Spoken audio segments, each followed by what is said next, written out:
Class 9th biology students.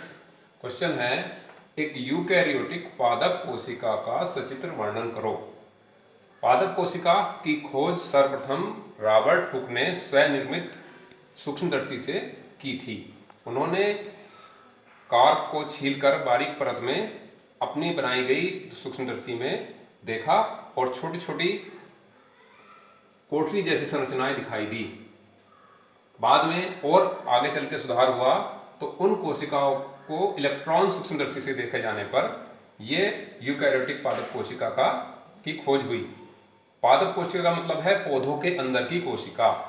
पौधे के अंदर कोशिका के अंदर क्या क्या अंगक पाए जाते हैं उसके बारे में हम बताया जा रहा है। ये कोशिका की जो सबसे बाहरी परत होती है उसको कोशिका कला बोला जाता है और इसी के ठीक बीच में कोशिका भित्ति पाई जाती है। ये कोशिका भित्ति जंतु कोशिका में नहीं होती है, ये सेलुलोज की बनी होती है। कोशिका के अंदर जो द्रव भरा हुआ होता है, ये दानेदार पदार्थ दिखाया गया है, इसको कोशिका द्रव कहा जाता है।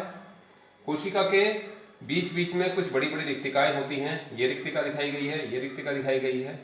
इस रिक्तिका के अंदर एक रस भरा होता है जिसको कोशिका रस कहते हैं और इस रिक्तिका की जो बाहरी परत होती है उसको रिक्तिका कला बोला जाता है। इसी प्रकार से कोशिका के अंदर कुछ थोड़ी दूरी पर माइटोकॉन्ड्रिया पाए जाते हैं। माइटोकॉन्ड्रिया का काम होता है कोशिका को ऊर्जा प्रदान करना। कोशिका के ठीक बीच में एक केंद्रक होता है। केंद्रक के जो बाहर की परत होती है उसको केंद्रक झिल्ली बोला जाता है।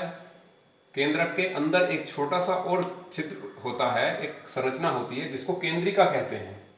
केंद्रक के अंदर यूक्रोमेटिड्स पाए जाते हैं और डीएनए का भी प्रतिरूप पाया जाता है। कुछ अंतःप्रद्रव्य जालिका भी पाई जाती हैं केंद्रक के अंदर ही। राइबोसोम केंद्रक से जुड़ी हुई संरचनाएं हैं, उन पर दानेदार कुछ पदार्थ होते हैं, वो राइबोसोम कहलाते हैं। ये प्रोटीन संश्लेषण में भाग लेते हैं।